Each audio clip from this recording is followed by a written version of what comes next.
On today's show, the Mavs have a roster spot open. What do they do with it? I'll tell you on today's Locked On Mavs. I'm Luka Doncic, and this is Locked On Mavericks. Mavericks, NBA champions. Bang! It's good, and the Mavericks have won the game. If you don't believe, you shouldn't be here. Loyalty never fades away.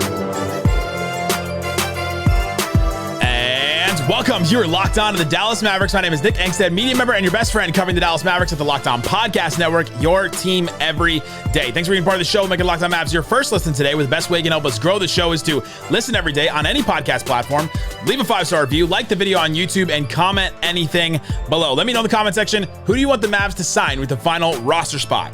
Today's episode is brought to you by Game Time. Download the Game Time app, create an account, and use that code LOCKEDONNBA for $20 off your first purchase. Terms apply today. We'll play it. I'll play it. Fine. I'll do it. I'll play the game. What about this guy? What about this guy? What about this guy? What about this guy? For the final roster spot, who should the Mavericks add? If you texted that to me, if you commented on YouTube, if you tweeted it at me, you are not alone in wanting me to talk about who the Mavs should add at the final roster spots. We'll talk about that today. I want to talk about what the Mavs need. What do they need with that spot? So I'll go through a couple of four key areas that I think the Mavericks need to add. But let's start here. The Dallas Mavericks roster is pretty evenly balanced right now. This team just went to the NBA Finals, so you know they're very capable as a whole unit. And if anything, you improved marginally.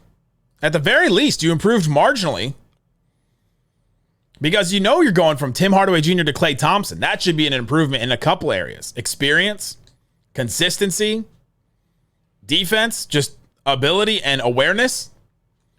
That should be an upgrade for sure. I think across the board, I think Mavs fans can agree on one thing, that going from Tim Hardaway Jr. to Klay Thompson should be an upgrade. So you at the very least improved there. Not even considering the fact that Lively should be better. PJ Washington, Daniel Gafford into the Mavs system now for a whole offseason. Luka and Kyrie have a successful season under their belt together. They could be better together. You got Exum going into another year with the Mavericks where his NBA future was kind of questionable. Before last season, he was coming back from Europe and all that. Omax could take a step forward and he could be part of the rotation. You got Hardy, who got some finals minutes. Maybe that gives him some confidence. And then he comes into the NBA season ready to go. And then you look at the other acquisitions the Mavericks made. You go from Derrick Jones Jr. to Najee Marshall. And I know we all love Derrick Jones Jr. He was great. One of my favorite role players of all time to follow, to cover from the day we talked to him at Media Day, when he was confident as all get out, to now where he's going to go play for the Clippers and sign that deal and doubled his money that he's made in the NBA, and congrats to him and all that. But Derrick Jones Jr., when he joined the Mavericks at the beginning of last season, was playing 14 minutes a game for the Bulls. Najee Marshall was playing 19 minutes a game on the Pelicans, who are at least a playoff team. So Najee Marshall, could he be better than Derrick Jones Jr.? Absolutely.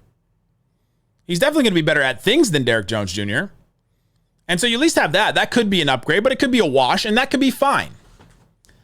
And then you have Quentin Grimes and Josh Green, which could also be a wash, and that could be fine. But I think Quentin Grimes will be an upgrade over Josh Green. I think he'll be a confident three-point shooter, takes more threes than what Josh has. I think he'll be a better point of attack defender. I've been saying that all along. I'm going to stick with it until I'm wrong. But the Mavs have made some marginal improvements across the board, and now you look at this roster that just went to the finals, and one of the big things that they needed was shooting. You bring in Klay Thompson. Quentin Grimes is a positive shooter. Najee Marshall was a positive shooter last year, but a little questionable. And so they at least addressed some of the things that plagued them last year. And so now you start looking through, all right, this Mavs team, Nico Harrison's done a great job of adding to this Mavs team. What else do they need? And you're talking about something on the edges. This is not a big fundamental change and move that the Mavericks are going to make. This final roster spot is not necessarily the 15th man, but it's the 15th spot. And you're talking about, all right, what is the marginal thing that this Mavericks team needs? I start looking at who can play what positions. Now, positions in the NBA don't really matter as much as they used to, but I'm just going to go through some general positions the Mavericks have. The Mavericks have a lead guard. Their offense is predicated on Luka and Kyrie being this scheme. Jason Kidd said it many times throughout the season. We parroted that many times on this show throughout the season and the playoffs. They're the scheme. So you need a lead guard. You need somebody with the ball in their hands. It's the same for most NBA offenses. But Luka, Kyrie, and then kind of Exum can play that role too every once in a while in the regular season. So you've got we got two and a half of those basically, the lead guards. Then you have your wing guards. These are the ones that you could run off of screens that you want guarding the other perimeter, guards and things like that. I think Klay Thompson, Quentin Grimes, Exum, and Hardy can play those roles. So you got 4 guys that can play that wing guard role. Then you've got that wing forward role. This is like, you got to be able to swing between guarding guards sometimes, guarding 4 sometimes, maybe guarding centers every once in a while when you rotate. Got to be able to shoot the 3. Got to be able to do a little bit of something with the ball. That's PJ Washington. Klay Thompson can do this because he's 6'7". Quentin Grimes, I think, can do this. Najee Marshall absolutely can do this. This is where Maxey plays at 4. And then Omax should slot into this spot if he's going to play next year. And then you got your centers, your Lively, Gafford, Maxey, and Dwight. So you've got those 4 kind of main positions the Mavericks have. A lot of it's interchangeable, sure. But you have a good amount of guys at your wing guard, got about 4 of those. Wing forward, you've got about 5 of those. Depends on what you count Maxey and Omax as. Center, you got 4 of those. Or 3.5 if you count Maxey as half a wing and half a center. So, okay, you're looking, all right, now the Mavs do need a lead guard. Let's just stick with that. All right, that's one need, just looking at positions. Now let's look at skills. What skill things do the Mavericks need? We know that they need a lead guard, but what kind of skills do they need? Shooting. One of the big questions in the NBA Finals was, can the Mavericks find one more shooter? Can they get somebody else? I think Dallas has 4 very confident shooters going into next year. Like, you're confident, they're confident, everything. The coaches are confident. Klay Thompson, yeah. Kyrie Irving, Luka. I'll throw Jaden Hardy in there. And then I'll maybe throw in Grimes in there too. Because Grimes, he shot 34% last year, but he shot 38% his first 2 years on 5 threes a game. So I think I might throw him into a confident shooter. The rest of them, there's questions. Either they were good at times and terrible at times last year, or we want to see them do it again next year. So the questionable shooters to me are PJ Washington, Dante Exum, Maxey, Najee Marshall, who shot really good last year, but not good the 3 years before that. Omax, whose shot changed a lot last year. I'm very excited to see what his shot could look like in the NBA. And then Lively hit a 3 in the NBA Finals, his first one of his career. Does he start to add shooting? But that's questionable. So you've got 4, maybe 5 the confident shooters, and you've got 6 questionable ones. So, okay, maybe some shooting, because this is kind of an interesting list. Ball handlers. The Mavericks have 3 ball handlers you can trust. Luka, Kyrie, and Exum. And even in the finals, Exum was not one of those guys. Can Klay be one? Maybe a little here and there. Can Hardy be one? Maybe a little here and there. Najee Marshall is kind of quietly a ball handler. He can do some stuff with the ball. I've seen some passes. I've seen some things. Talked to Jake Madison, Locked on Pelicans, and he was like, oh yeah, he can do some stuff with the ball. Can Grimes do some of that? I've seen some of that with him too. Can PJ Washington add a little bit more in this offense now that he's been through playoffs and all that with the Mavericks? But I think you really only have 3 trusted ball handlers on this team. So starting to see what the Mavs need to add here. 2 more skills. Shot creation. This is different than shooting, different than ball handling. Guy that can create his own shot. This is another thing the Mavericks did not have in the NBA Finals. Just one more guy that can create a shot. I think you've got 2 shot creators. Luka, Kyrie. Then you have a couple of questionable ones. Klay, Exum, Hardy, maybe PJ Washington. Create a shot for themselves or somebody else. Klay, Exum, Hardy, PJ. A lot of questions there. And the last one is defense. Can the Mavericks add another defender? Well, there's 3 different types of defenders for the Mavericks. There's point of attack. There's guarding the guards, guarding the player with the ball in his hands. Guarding wings, the ones around the edges. And guarding bigs. The point of attack defenders are Quentin Grimes, Klay Thompson, Dante Exum. Then throw in Najee, PJ Washington. I would throw those guys in there as like you feel confident about those guys defending. Your wing defenders are PJ Washington, Najee Marshall, Klay Thompson, Quentin Grimes, and Omax. I'll throw him in there. And then your big defenders are Lively, Gafford, and Maxey. You feel confident about all those guys defending in those areas. So you're actually doing pretty well at defenders. You just got to see what they look like. And so there you go. If you're going through the needs, what the Mavericks need, their roster is pretty evenly balanced. You need a lead guard that can possibly shoot, that can possibly create a shot, and can definitely handle the ball. That's what the Mavericks need, just going through their needs. All right, we don't have enough of this. Luka, Kyrie go down. All of a sudden, you got two guys that can handle the ball. Woof. Woof. That's what they need. Coming up, let's get into what kind of players are available right now. Are there ball handlers? Are there shooters, shot creators, defenders? Let's talk about all those and more. If you don't believe, you shouldn't be here. Today's episode is brought to you by FanDuel. FanDuel Sportsbook has all kinds of props and odds that you can use to get in on the action. They have bonuses and all kinds of stuff daily. Go check it out. All over the place. They got stuff for Euro 2024, the Copa America, all that kind of stuff. Let's do... I don't think you have anything for Olympic qualifiers. I've been looking for that. But let's just go baseball. There's no way.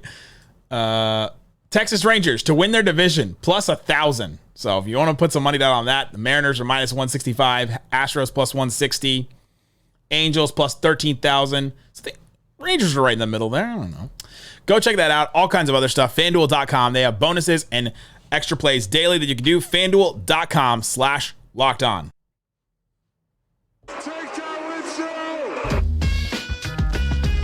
Thanks everybody for hanging out with us on Locked On Mavs, being part of the show, part of the Raccoon Squad, listening every day. Appreciate each and every one of you for checking out the show. Again, comment below on YouTube, which player do you want the Mavericks to sign with the final roster spot. We also have a 24/7 stream going on Locked On Sports Dallas on YouTube and Amazon Fire TV. Find the shows that you want to watch, not just streaming, it's just actual content. If you want how good this show is about another team in Dallas, Locked On Sports Dallas 24/7, YouTube, Amazon Fire.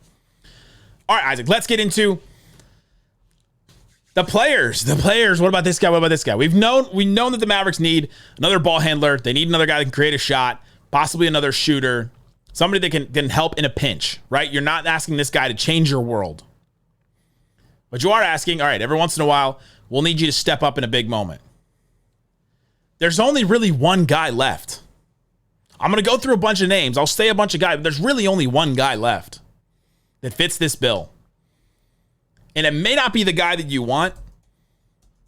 You may not be excited about this name. This may not be a name that I say and you go, oh yeah, let's get that guy. Spencer Dinwiddie. Last one left. Spencer, come home to mama. Come home to mama, Spencer. If you remember when he was trying to decide when he was a buyout candidate, if he was going to go with the Mavericks or if he was going to go with the Lakers, he said, well, you know, sometimes you go home to your mama and she makes you feel better and all that, and your dad challenges you and makes you, want to be better and all that. Sometimes you just want the extra challenge. And he went and he took that challenge, and guess what? He failed miserably. And so did the Lakers. And they're failing miserably right now. Their fans are very upset about the Lakers doing nothing in free agency right now. All they're doing is listening to Bronny James say that he's never thought about playing with his dad. Listen, your dad lied. Listen, Bronny, your dad has lied professionally for a long time about reading books, about remembering things, about calling stuff, all kinds of things. You cannot lie about not having thought about playing. All of us have thought about you playing with your dad. How could you not have thought about that? Okay, rant over. Spencer Dinwiddie's the guy. He fits this mold. He fits the mold that the Mavericks need. They need a ball handler. He can do that. They need a shot creator. Yeah, he can do that. They need a shooter. Well, about the only thing he did with the Lakers was shot 39% on 3 threes a game. And in Dallas he shoots well. He shot 40% on threes for the Mavericks at the end of the 2022 season. He shot 40% on threes at the beginning of the 2023 season before he was traded. So that he can shoot with the Mavericks.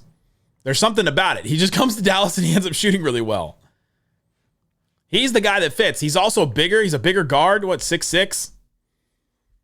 He fits what the Mavericks need. It's Spencer Dinwiddie. If I'm going to pick somebody, if the Mavericks have, a veteran minimum type contract, and let's say that Spencer Dinwiddie goes for that. I don't even know that he would go for that.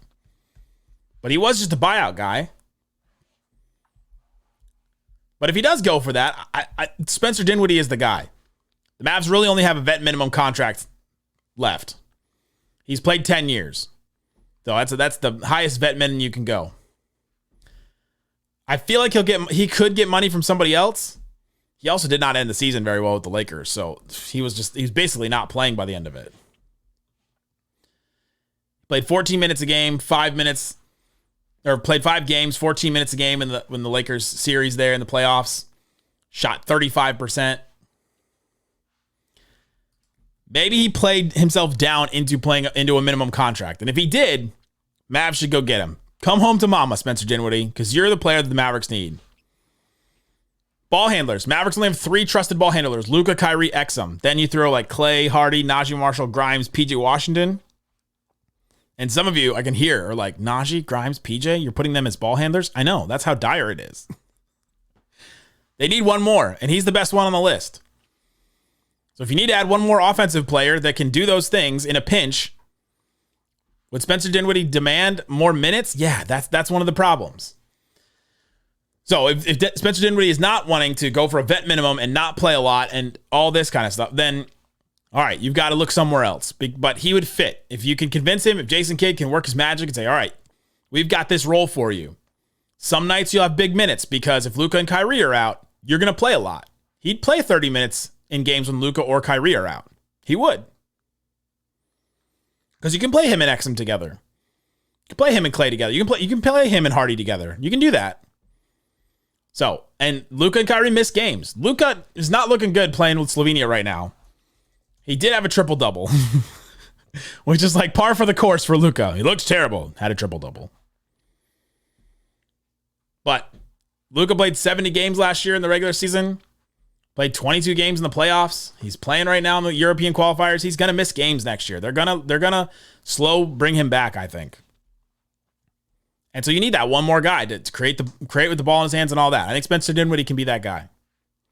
If he's willing to take that role, if he's willing to take a lot less money than he's used to being paid, he wants to come home to mama. I think Spencer Dinwiddie is the guy. Here's some other ones, though, that could possibly be there. Dennis Smith Jr. Yes, I'm for Dennis Smith Jr. Lots of people have asked me about Dennis Smith Jr. and have asked me, should they bring him back? Should they do this? He's interested in coming back. I think Tim McMahon reported on the Hoop Collective podcast today that name was floated by Luka. That they were like, hey, what about Dennis Smith Jr.? And he was like, yeah. He didn't turn it down. Dennis Smith Jr. can handle the ball. He's not going to shoot the ball well for you. He's not really going to create a shot. We know he can get to the rim. Well, last year he played like 19 minutes a game for the Nets, 6 points, 3.5 rebounds, shot under 30% from 3. He's just not going to be a 3-point threat. But you play him next to Klay, you play him next to Hardy, and maybe that can work out for you. He definitely can defend. He definitely can defend his butt off. And so if you want to add one more point of attack defender, let's add Dennis Smith Jr. back. That's wild that he became such a really great defender that he's just known for that now, because he was not that great. He had some moments. Remember, he had a game-winning block on Tobias Harris. He had some good defensive moments with Dallas, but I don't remember him being like a lockdown defender. But I think Dennis Smith Jr. could be one too. He doesn't give you exactly the things that you need. He gives you some things. Can put the ball in his hands. He can create a little bit. He can definitely defend. So you're adding another defender there. And you could use one more point of attack defender too. Because what if Klay doesn't turn out to be as solid as we hope? Then all of a sudden you're like, all right, it's Grimes, Exum, Najee Marshall. Oof. Could use just one more guy to defend if somebody's going off. Devin Booker's going off. Got to throw somebody on him. I'm down for Dennis Smith Jr. I think that would be good. He would definitely take the money the Mavericks are able to offer him, and I think that could work out. Another one that's like not great, Kyle Lowry would add a veteran. He's 38, he's older, but he did play 28 minutes a game last year for the Heat and for the Sixers. So you know he can play at least minutes. He averaged 8 points and 4.5 assists for them. He's not going to give you exactly what you want as far as like, he's not going to be playing like that every night. Maybe he wants to still, but Kyle Lowry's one that I'd actually be down for. I think he would be good as like another veteran. Guys won a championship. Are him and Klay cool because of the 2019 finals? I don't know about that. But I think he's somebody that could come in and could help and could play a role. Be another veteran in the locker room, guy that can play big. He'll play big minutes if Luka and Kyrie are out. But if he doesn't, maybe some nights he doesn't play. Would he be cool with that at this point? 38 years old. Would he be cool with a vet minimum contract? I don't know. We'll see what happens. Maybe he'll want to go back to Philly. Maybe he thinks they're more positioned to win a title than he is. So Kyle Lowry is another one that I think could work in that situation. I think that's it for ball handlers. There's not a lot right now. There's two more names. Malachi Flynn. He got dropped by the Pistons. He scored 50 points last year. You want one guy that doesn't have to play some nights, but then every once in a while you're like, oh man, we got nothing. Just throw Malachi Flynn in there. Jordan McLaughlin, a guy that got dropped by the Timberwolves, shot really well from 3 in his career, and I think he could be another ball handler where you're like, okay, yeah, sure, bring that guy in, and some nights he doesn't play, and some nights he goes off. I think that's somebody that you could bring in too. So, but if you're going to get somebody that fits what the Mavericks need, Spencer Dinwiddie, Kyle Lowry, or Dennis Smith Jr. Those are the 3 names that I'm looking at right now that I think could fill what the Mavericks need. Coming up, let's go through the rest of them. What about this guy? What about this guy? What about this guy? I got a ton more names. Talk about those coming up. If you don't believe, you shouldn't be here. Shut it down! Oh, no! Let's go home! Today's episode is brought to you by Free Agency. Free Agency. Get what you came for. Leave with what you didn't. All right, let's get into some more names. So I talked about the guys that think fit the things that the Mavericks want. Spencer Dinwiddie, Kyle Lowry, Dennis Smith Jr. I think those guys really fit. Shake Milton is still out there, can handle the ball a little bit. I don't know how much you want him to. Other shot creators. Alec Burks, I think he's still out there, right? Alec Burks is out there. He's a guy that can definitely create his own shot. You're not asking him to create for others. He can handle the ball a little bit, but you're really asking him to just go out there and create a shot. So you're like, all right, Luka and Kyrie are out. We just need somebody that can maybe get us 15 points. Right? I think Alec Burks could be a guy that could come out and do that. Gordon Hayward, he's probably washed, but if you want one more guy that can create a little bit, and you're like, all right, maybe some nights you won't play, but some nights we're going to need you to go out there and can you give us 15 points? Can you give us 12 points? Can you hit 3 threes? Can you hit a couple of mid-range shots here or there? Gordon Hayward, kind of an interesting name. Marcus Morris, he's a shot creator. They wouldn't be able to sign both, Markieff and Marcus. So they wouldn't be able to sign both. That would be weird to like drop the guy that was a key veteran. Markieff Morris was a key veteran for the Mavericks and a great voice in the locker room. And then to go with his brother, just bring in his brother. Is that terrible? Is that terrible? I just feel like, especially since Markieff Morris like kind of lobbied for him to join the Mavericks. And then it didn't happen. And then now we're like, all right, well, we're going to move on from you, Markieff, but we'll bring in Marcus. Can kind of create his own shot here or there. It's another name that I'm kind of looking at. There's not a lot of shot creation left, let me tell you. those are the kind of the names I came up with. Shooters. There is some shooters, though. Evan Fournier. Don't Google him, but Evan Fournier is definitely a guy that can shoot. I don't know what contract he would take, but can you imagine having a Tim Hardaway type on a minimum where you can throw him in every once in a while? Maybe he gets hot from 3. Maybe he knocks down some shots. Maybe Klay misses some games because Klay's 35, going to be 35 in February too. Like, I think that he could come in and spot fill in for him. Doug McDermott, another guy, just come in and light it up. He shot 50% from 3 when he played for the Mavericks a little while ago. Our old friend Reggie Bullock, he fits 2 categories here, a defender and a shooter. He's out there. If you need one more guy that can hit a shot, he didn't do a lot for the Rockets, but he did shoot 40% from 3 last year. He's a guy who can come in, and if you do kind of look at those wings, you're like, all right, at guard, you got Luka, Exum, Kyrie, Hardy. And then at your wing spot, you got Klay, Najee Marshall, and then like Lawson's like your 3rd string guy, I think. Because Kyrie, Grimes, Hardy, Exum, Luka, all kind of the guards. And then your wings, you're like, all right, we got Klay, Najee, and then is it Lawson, right? Like maybe you need one more wing. Maybe you need one more wing in that area. Maybe it's Omax that slides into that spot. He's the 3rd string 3 and the 4. But Reggie Bullock could come in and be that guy, and then all of a sudden you're like, oh, we got a credible guy in case one of these guys go down. Then all of a sudden we got a credible guy to come in and fill a spot. I know these names are not like blowing you away, but this is what they got. Another name is very interesting because the Mavericks, Luka's team in Slovenia literally just played him, but Dario Saric. He's 30 years old. He's playing for Croatia right now. He had a pretty good game. He looks pretty good out there. And last year, for the Warriors, he shot 38% from 3. Couple of assists. Played about 17 minutes a game. I don't know that the Mavericks have enough playing time for what he may want. But if Omax is going to slide into that 3 spot, and you're not really feeling great about Maxey, and Maxey misses a bunch of games anyway, and if Maxey misses a bunch of games, then all of a sudden your 4s are like PJ and Omax, and that's kind of it. And what if Omax doesn't pan out yet? What if he needs one more year? Then you're like, okay, it's PJ Or playing Najee Marshall at the 4? Like, what are we doing at that point now? Your 4 spot is kind of weak at that point. Remember when the Mavericks were playing Derrick Jones Jr. at the 4 a lot last year? And you're like, oh my gosh, we could just use one more 4. I think Dario Saric may want a bigger role than that and definitely more money, but he's a name out there if everything dries up. Those are your shooters. A couple other defenders out there. Patrick Beverley, I'm not interested.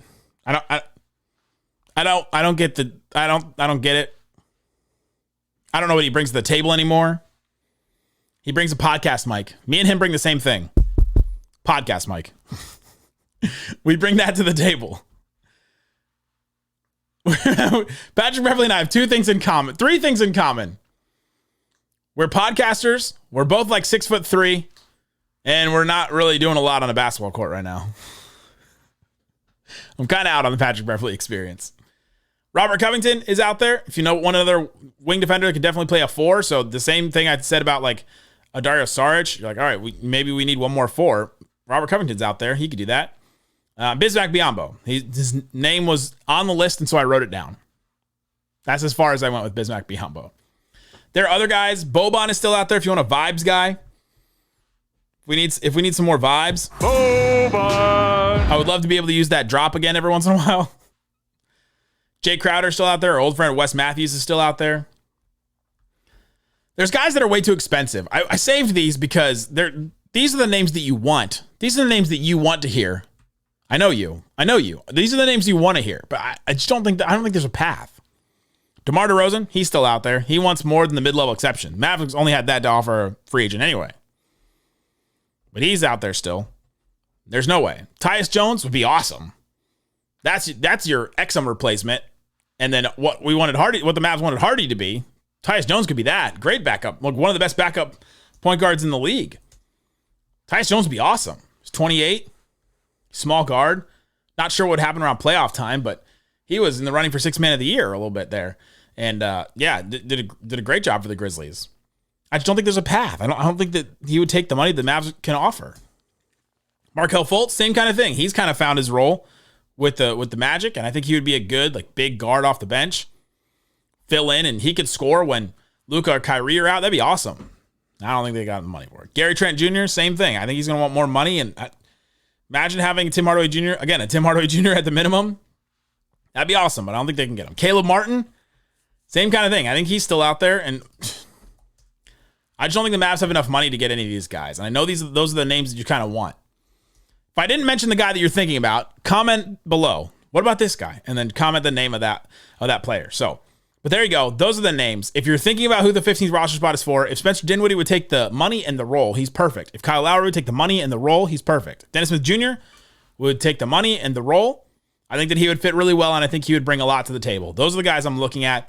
Those are the guys I'm interested in. Let me know who you're interested in. Guys, thanks so much for listening to Locked on Mavs. We'll be back with more stuff all throughout the week. I had an episode on Slovenia versus Croatia and why Luka's playing right now. We'll have that. I'll have a game against Slovenia and New Zealand that I'll break down. All that. Thanks so much for listening to Locked on Mavs. Peace out. Boom.